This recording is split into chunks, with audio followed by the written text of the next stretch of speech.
Go ahead.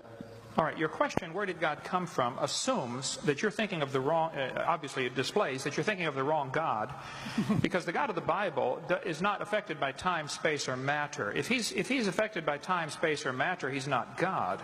Time, space, and matter is what we call a continuum. All of them have to come into existence at the same instant, because if there were matter but no space, where would you put it?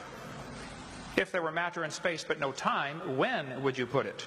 You cannot have time, space, or matter independently. They have to come into existence simultaneously. The Bible answers that in 10 words. In the beginning, there's time. God created the heaven, there's space, and the earth, there's matter.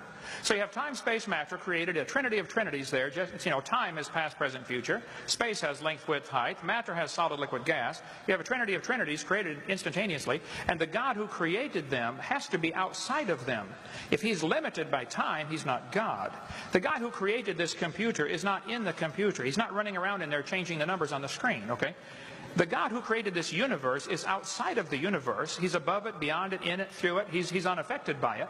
So the concept that a spiritual force cannot have any effect on a material body, well then I guess you'd have to explain to me things like emotions and love and hatred and envy and jealousy and rationality. I mean, if your brain is just a random collection of chemicals that formed by chance over billions of years, how on earth can you trust your own reasoning processes and the thoughts that you think? Okay, so your question, where did God come from, is assuming a limited God.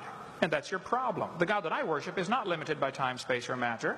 If I could fit the infinite God in my 3-pound brain, he would not be worth worshiping, that's for certain. So that's the God that I worship. Thank you.